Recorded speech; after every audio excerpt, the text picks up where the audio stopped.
ஈரானோட foreign minister Abbas Araghchi அவர்கள் அவர் தரப்புல இருந்து என்ன ஸ்டேட்மெண்ட் வருது அப்படின்னா, எந்த ஒரு சீஸ்ஃபயர் ஒப்பந்தமும் இஸ்ரேலோட போடப்படல.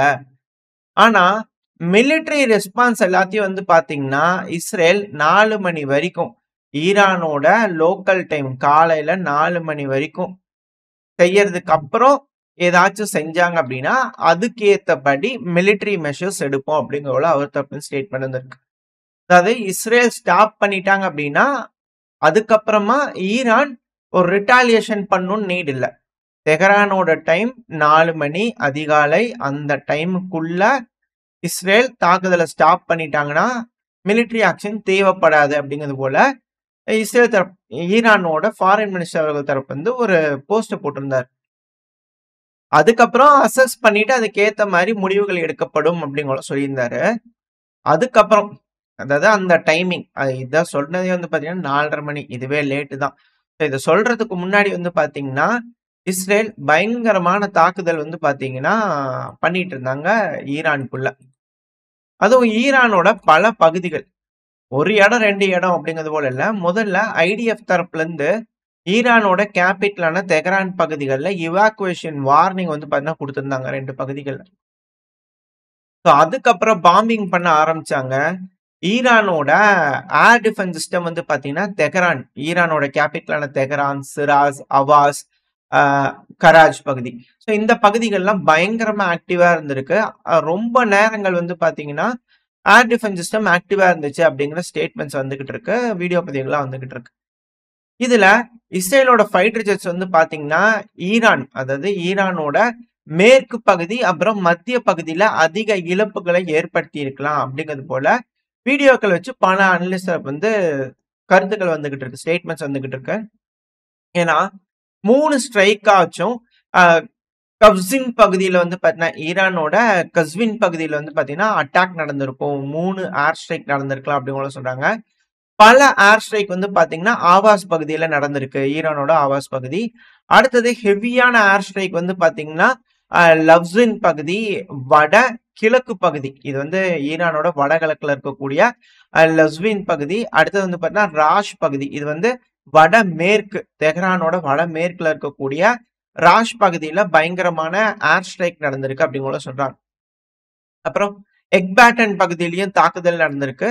அது கூட சிராஸ்திரி அப்படின்ற தெஹ்ரான்ல இருக்கக்கூடிய சிராஸ்திரி பகுதியில தாக்குதல் நடந்திருக்கு. தெஹ்ரானோட டிஸ்ட்ரிக்ட் 6ல வந்து பாத்தீங்கன்னா தாக்குதல் நடந்திருக்கு அப்படிங்கிற ஸ்டேட்மெண்ட்ஸ் வருது. ஸோ அதுக்கான வீடியோ பதிவுகள்லாம் பின்னாடி லைனா லோட் ஆகிட்டே இருந்திருக்கும். ஸோ ஹெவியான அட்டாக் வந்து பாத்தீங்கன்னா இஸ்ரேல் ஈரான் மேல பண்ணியிருந்தாங்க. அதுவும் பங்கர் பஸ்டர் குண்டுகள், பல பங்கர் பஸ்டர் குண்டுகள் தெஹ்ரானோட டிஸ்ட்ரிக்ட்ல இருக்கக்கூடிய சிக்கார் பகுதியில வந்து பாத்தீங்கன்னா டெலிவரி பண்ணியிருப்பாங்க அப்படின்னு சொல்லப்பட்டு வருது. ஹெவியான ஸ்ட்ரைக்ஸ் ஈரானுக்குள்ள வந்து பாத்தீங்கன்னா நடந்திருக்கு.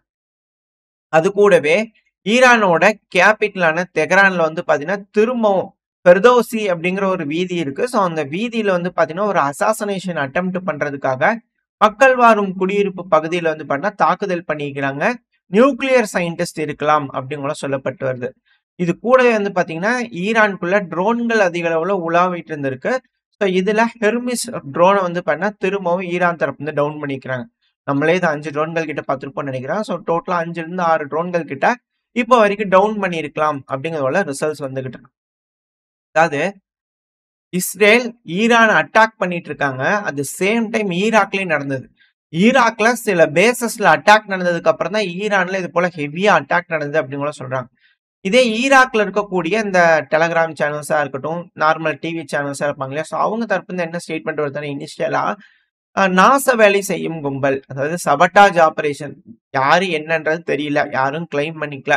ஏன்னா ஈராக், சிரியா இது போல நாடுகள்லாம் பல அமைப்புகள் இருக்காங்க, பல குழுக்கள் இருக்காங்க. ஸோ பல நாடுகளோட கைவரிசை இருக்கும். அதனால யாரு என்ன ஏதுங்கிறது புரிஞ்சுக்க முடியாது. பட் ஆனா பல இடங்கள்லயும் வெடி விபத்துகள் ஏற்பட்டிருக்கு. அதுவும் ஈராக்கோட கேபிட்டல் பாக்தாத் பகுதி, அதை சுத்தி இருக்கக்கூடிய மிக முக்கியமான மிலிட்டரி இன்ஃப்ராஸ்ட்ரக்சர் மேல எல்லாம் தாக்குதல் நடந்திருக்கு.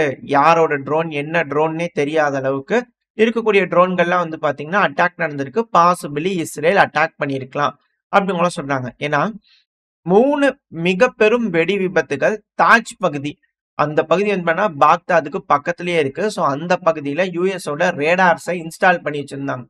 அதாவது ஒரு காலத்துல அது யுஎஸ் யூஸ் பண்ணியிருந்தாங்க. அதுக்கப்புறம் அது ஈராக் கிட்டயே ஒப்படைச்சிருந்தாங்க. அங்க ஈரானோட பாப்புலர் மொபைலைசேஷன் ஃபோர்ஸ் இருக்குல்லையா? ஸோ அவங்களோட இணைஞ்சு அதை மெயின்டெயின் பண்ணிட்டு இருந்தாங்க. அங்க இருக்கக்கூடிய ரேடார் ஸ்டேஷனை யூஸ் பண்ணி தான் இஸ்ரேலோட விமானங்களோட மூமெண்ட்ஸை வந்து பார்த்தீங்கன்னா கண்டுபிடிச்சிருந்தாங்க. ஸோ அந்த ரேடார் ஸ்டேஷனை அட்டாக் பண்ணிட்டோம்னா ஈரானால ப்ரிடிக்ட் பண்ண முடியாது அப்படிங்கிறதுனால முதல்ல அது மேல தாக்குதல் பண்ணிக்கிறாங்க அப்படிங்கிற சொல்லப்பட்டு வருது. ஒருவேளை சீஸ் ஃபயர் அப்படிங்கிறது போல இருந்ததுன்னு வச்சுக்கோங்களேன், முடிய போகுது, ஈரான்குள்ள போறாங்க, அட்டாக் பண்றாங்க அப்படிங்கிறது போல தான் இருக்கும். அந்த டைம்ல லாஸ்ட் அட்டாக் அப்படிங்கும்போது எதுக்கு ஈராக்ல இது போல அடிக்கணும் அப்படிங்கிற போல கேள்வி வருது. மேபி ஏதோ ப்ரிப்பரேஷன் ஒர்க்கா அப்படிங்கிற போல கேள்விகள் அச்சங்களும் இருக்கு ஒரு சைட். இந்த தஜிக் பகுதியில பயங்கரமான அட்டாக் நடந்திருக்கு. சூசைட் ட்ரோன்கள் தாக்குதல், ரேடார் சைட், அது போக 3 வெடி விபத்துகள் கேட்டதா சொல்லப்பட்டு வருது. அது கூடவே இமாம் அலி ஏர்பேஸ்ல வந்து பாத்தீங்கன்னா ஈராக்கோட தெற்கு பகுதியில் இருக்கக்கூடிய ஏர்பேஸ். ஸோ இந்த ஏர்பேஸ்ல ஒரு மிக பெரும் வெடி சத்தம் கேட்டதா சொல்லப்பட்டு வருது. அது கூடவே பாக்தாதோட வடக்கு பகுதியில் இருக்கக்கூடிய பலாத் ஏர்பேஸ்லயும் வந்து பாத்தீங்கன்னா வெடி விபத்துகள் நடந்ததா சொல்லப்பட்டு வருது. ஸோ இது போல ஈராக்ல இருக்கக்கூடிய பல பகுதிகளிலும் அட்டாக் நடந்திருக்கு அப்படிங்க மட்டும் புரிஞ்சுக்க முடியுது. அது கூடவே ஈராக்கோட தயாலா ப்ராவின்ஸ்ல இருக்கக்கூடிய கலாஷ் டவுன் அப்படிங்கிற ஒரு டவுன்ல வந்து பாத்தீங்கன்னா வெடி விபத்துகள் கேட்டதா சொல்லப்பட்டு வருது. ஸோ இது போல பல இடங்கள்லயும் ஈரான்ல எப்படி அட்டாக் நடந்ததோ அதை விட பயங்கரமா ஈராக்ல நடந்திருக்கு அப்படிங்க மட்டும் புரிஞ்சுக்க முடியுது. இனிஷியலா வந்து பாத்தீங்கன்னா இன்டர்நேஷனல் ஏர்போர்ட், பாக்தாத் இன்டர்நேஷனல் ஏர்போர்ட்லயே அட்டாக் நடந்துருச்சு. கேஷுவாலிட்டிஸ்லாம் இருந்துச்சுன்ற ரிப்போர்ட் வந்தது. பட் ஆனா அஃபிஷியல் ரிப்போர்ட்ஸ் பாக்தாதோட இன்டர்நேஷனல் ஏர்போர்ட் அஃபிஷியல்ஸ் வந்து பாத்தீங்கன்னா மறுத்திருக்கிறாங்க. அது மட்டும் இல்லாம அமெரிக்காவோட விமானங்கள் அந்த இடத்துல ஆப்பரேட் ஆகிட்டு இருந்திருக்கு. ஸோ அது சுத்தி இருக்கக்கூடிய பகுதிகளில் அட்டாக் நடந்திருக்கலாம். பட் ஆனா பாக்தாத் ஏர்போர்ட்டுக்கு எந்த பிரச்சனையும் இல்லை. ரன்வேயே அவுட் ஆஃப் சர்வீஸ் அப்படிங்கிறது போல சொன்னாங்க. பட் ஆனா அஃபிஷியல்ஸ் தரப்புல இருந்து அப்படி எந்த ஒரு ஸ்டேட்மெண்ட்டும் வரல. வந்துச்சுன்னா அடுத்த பையில பார்க்க ஆரம்பிச்சிடும். சேட்டலைட் இமேஜ் ஏதாவது வர ஆரம்பிச்சிடும். ஸோ அமெரிக்காவோட யூசேஜும் அந்த ஏர்போர்ட்ல இருக்கு. ஒரு வேளை பிரச்சனை பெருசாகுதுன்னா மேபி இருக்கலாம். அது மட்டும் இல்லாம இந்த பல்தார் ஏர்பேஸ் சொல்லியிருந்தோம் இல்லையா? அந்த ஈராக்கோட வடக்கு பகுதியில் இருக்கு இல்லையா? ஸோ அங்க மிக பெரும் வெடிசத்தங்கள் கேட்டதா ரிப்போர்ட் ஆயிட்டு இருந்தது. ஸோ இது போல ஸ்டேட்மெண்ட்ஸ், இது போல தாக்குதல்லாம் நடந்தது. இது போல விஷயங்கள்லாம் வந்ததுக்கு அப்புறமா எல்லா இஸ்ரேலோட ஏர் ஸ்ட்ரைக்கும் ஸ்டாப் ஆயிடுச்சு. ஸோ வேவா பல தாக்குதல்கள் பண்ணியிருந்துருக்காங்க. ஸோ அந்த தாக்குதல் முடிச்சதுக்கு அப்புறமா எல்லாத்தையும் ஸ்டாப் பண்ணிட்டாங்க. அதாவது ஈரானோட ஃபாரின் மினிஸ்டர் சொன்னபடி 4 மணி அந்த டைம்ல வந்து பாத்தீங்கன்னா கம்ப்ளீட்டா ஏர் ஸ்ட்ரைக்லாம் ஸ்டாப் ஆயிடுச்சு அப்படிங்கிறத ரிப்போர்ட் ஆக ஆரம்பிச்சது. அதுக்கப்புறமா ஈரானோட ஏர்பஸ் கார்கோ விமானம் வந்து பாத்தீங்கன்னா சீனாவோட பீஜிங்ல இருந்து தெஹ்ரானுக்கு வந்து பாத்தீங்கன்னா வந்திருக்கு. அந்த அட்டாக்லாம் முடிஞ்சதுக்கு அப்புறமா வந்திருக்கு. ஸோ சப்ளைஸ் வந்து பாத்தீங்கன்னா ஈரானுக்கு கொண்டு வந்து சீனா கொடுத்துருக்காங்களா அப்படிங்கிற கேள்விகள் வந்திருக்கு. இஸ்ரேல் அட்டாக் பண்ணி முடிச்சதுக்கு அப்புறமா. அதுக்கப்புறமா ஈரானோட ஃபாரின் மினிஸ்டரான அப்பாஸ் அராச்சி அவர்கள் தரப்பு இன்னொரு போஸ்ட் வந்தது. இஸ்ரேலை பனிஷ் பண்ணணும். பவர்ஃபுல்லான மிலிட்ரி ஆபரேஷன் வந்து பாத்தீங்கன்னா இஸ்ரேலை பனிஷ் பண்றதுக்காக பண்ணணும். அது மட்டும் இல்லாம லாஸ்ட் மினிட் வரைக்கும், அதாவது இந்த 4 மணி வரைக்கும் சொல்லியிருந்தாங்க இல்லையா? ஸோ அதோட கடைசி நிமிஷம் வரைக்கும் அவங்களோட அக்ரஷனை நம்ம மேல காமிச்சிருக்கிறாங்க. தொடர்ந்து நம்மளோட ராணுவ வீரர்கள் நம்மளோட நாட்டுக்காக தைரியமாவும் பிரேவாவும் வந்து பாத்தீங்கன்னா நீங்க சண்டை பிடிச்சு நம்ம நாட்டை பாதுகாத்திருக்கிறீங்க. ரொம்ப ரொம்ப நன்றி அப்படிங்கிறது போல ஃபாரின் மினிஸ்டர் தரப்பு ஸ்டேட்மெண்ட்ஸ் வந்திருக்கு. ஸோ இது போல சீஸ் ஃபயர் இருக்கா இல்லையா அப்படிங்கிறது பெரும் குழப்பமா இருக்கு. ஏன்னா ட்ரம்ப் அவர்கள் 6 மணி நேரத்துல அட்டாக்லாம் முடிச்சுக்கணும். 12 மணி நேரத்துல வந்து பாத்தீங்கன்னா சீஸ் ஃபயர் இருக்கணும். அதுக்கப்புறத்துல இருந்து வந்து பாத்தீங்கன்னா 24 மணி நேரத்துக்குள்ள கம்ப்ளீட்டா முடியணும் அப்படிங்கிறது போல அந்த டைம் தான் நம்மளுக்கு தெரியுது. எப்படி முதல்ல இஸ்ரேல் அடிச்சு முடிச்சுட்டாங்க. இப்ப கடைசி அப்ப வந்து பாத்தீங்கன்னா ஈரான் அடிச்சுக்கலாமா அப்படிங்கிற போல கேள்விகள் வருது. அடுத்த 6 மணி நேரம் ஈரானுக்கான டைமா? ஈரான் எந்த அளவுக்கு வேணாலும் இஸ்ரேல் வந்து அடிச்சுக்கலாமா அப்படிங்கிற வந்து கேள்விகள் வருது. லாஸ்ட் மினிட் வரைக்கும் ஈரான் இஸ்ரேலை செய்வாங்களா அப்படின்ற கேள்விகள் வருது. ஏன்னா இப்ப திரும்பவும் இஸ்ரேல் மேல தாக்குதல் பண்ணிக்கிட்டு இருக்காங்க ஈரான். அதுக்கான மிசைல்லாம் ரெடி ஆயிட்டு இருக்கு, லான்ச் ஆயிட்டு இருக்கு அப்படிங்கிற ஸ்டேட்மெண்ட்ஸ் வந்துகிட்டு இருக்கு. இந்த பதிவை நான் ரெக்கார்ட் பண்ணிட்டு இருக்கும்போது இன்கேஸ் ஈரான் அடிச்சு இழப்புகள் ஏற்படுதுன்னா அடுத்த பயில பார்க்க ஆரம்பிச்சிடலாம். ஆனா இது போல விஷயங்கள்லாம் இங்க நடந்து முடிஞ்சதுக்கு அப்புறமா அமெரிக்கால பிஆர் டீம் ஆரம்பிச்சிட்டாங்க. முதல்ல ட்ரம்ப் அவர்கள் அவரோட ட்ரூத் சோசியல் மீடியால வந்து பாத்தீங்கன்னா பீஸ் இஸ் டு ஸ்ட்ரென்த், அதாவது வலிமை மூலியமா அமைதி கொண்டு வரணும். ஒரு போஸ்ட். இது பாத்ததுக்கு இந்தியன் தாத்தா மாரியே இருக்கிறாரு.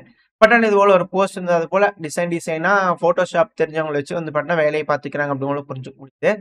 அடுத்த பிஆர் டீம்ல துளசி கபாட் அவர்கள், மார்க்கோ ரூபியோ அவர்கள், எக்ஸெட் அவர்கள் இவங்க எல்லாருமே வந்து பாத்தீங்கன்னா, படத்த ஏதோ எடுத்து ப்ரமோட் பண்ணிட்டு இருக்கிற மாரி வந்து பாத்தீங்கன்னா, ஒருத்தவங்களும் ட்ரம்ப் அவர்கள் போட்டது வந்து பாத்தீங்கன்னா, "நீங்க தான் பெரிய தலைவர். நீங்க இல்லைன்னா அது நடந்திருக்காது." அப்படிங்கிறத போல புகழாரம் சூறி வாழ்த்துக்கள் தெரிவிச்சுக்கிறாங்க.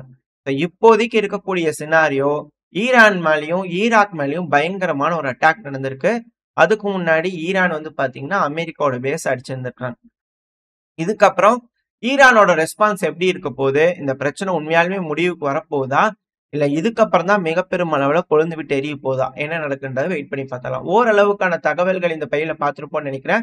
இதோட இந்த பதிவ நாம் முடிச்சுக்கலாம். இந்த பதிவு எப்படி இருந்துச்சு? உங்களுக்கு பிடிச்சிருக்கா? பிடிச்சுனா லைக் பண்ணிட்டு உங்க ஃப்ரெண்ட்ஸ் கூட ஷேர் பண்ணிக்கோங்க. அது கூடவே மறக்காம இந்த பதிவு பத்தி உங்களோட கருத்துக்கள கமெண்ட் செக்ஷன்ல சொல்லுங்க. அது கூடவே நம்ம சேனல சப்ஸ்கிரைப் பண்ணலாம். மறக்காம சப்ஸ்கிரைப் பண்ணிக்கோங்க. இந்த பதிவு நல்லா இருக்கும்ன்ற நம்பிக்கையில அடுத்த பதிவுல உங்கள சந்திக்கிறேன். Stay safe. பை.